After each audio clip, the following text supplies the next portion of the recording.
Hi, I'm Megabass Pro Aaron Martens. I got an ice slide, new lure from Megabass with mag hold technology. So you have a magnet that allows you to hold the hook up against the bait, you know, making it more weedless, more compact, swims better. I mean, there's a lot of good things about having it.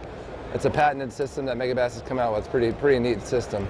But again, it holds the hooks up, holds them good enough to where you think, you know, even if it does hit the water and the hook did flop off, when you start working the bait, the hook goes right back up to the bait. So it's a pretty cool system. A bait like this, ice slide, is something that you'd, you know, you'd throw out there. Most of the time on, you know, calm conditions, you can just wind it really slow, get a good cadence going, you know, whatever you think. You might have to change the speed a little bit. You know, the fish might want it really slow, or they might want you to speed it up a little bit. If you get some wind blowing, you know, whatever conditions change, it's a versatile bait. So for me, most of the time, you know, I'm kind of a slow retrieve, and you can twitch this bait, you know, it's going a complete 360 if you want it to. But a lot of times what I do is I kind of twitch it, make it go halfway over, and I'll twitch it again, and I'll kind of make it glide and dart, and almost like a jerk bait. This bait does slow sink till about 70 degrees. Anything above that, it's going to be a slow float. I found by changing the hooks, if you want it to sink a little bit, you want to be at subsurface, keep it down there.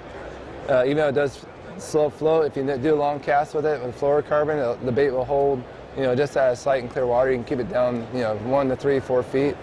But if you want it to get down deeper with any bait, a lot of times you can just change the hooks, put a little heavier hook on it, and it acts as a weight. We got a new rod here. I think I covered all that. That's a new ice slide. This is a Leviathan. Now this rod's a little bit overkill. I mean, you can use it. If you say you're in Texas and you're catching a lot of really big fish, and you beefed up the hooks on this bait and put some like 1/0, like really double strong hooks, and you're catching like 5, 6, 7 pounders, and they're in brush. Perfect rod for that. This rod actually makes for a really good punching rod. The blank is fantastic for that. It's got a lot of backbone, but it's also parabolic. I mean, it's got a lot of lift, it's got a lot of power, but it's not real stiff like a broomstick. You want something to fish in the big weights or for punching mats. You want the rod to load up. You want to be able, because if it doesn't, the rod can slip from your stomach, the rod can slip from your arm. It's too much. When you go set the hook, you hit an 8-pounder or something on a mat. It's just too stiff. Is not good. You get that rod loaded up and keep pulling, it just kind of jacks them out of there. So this rod's really good for that too.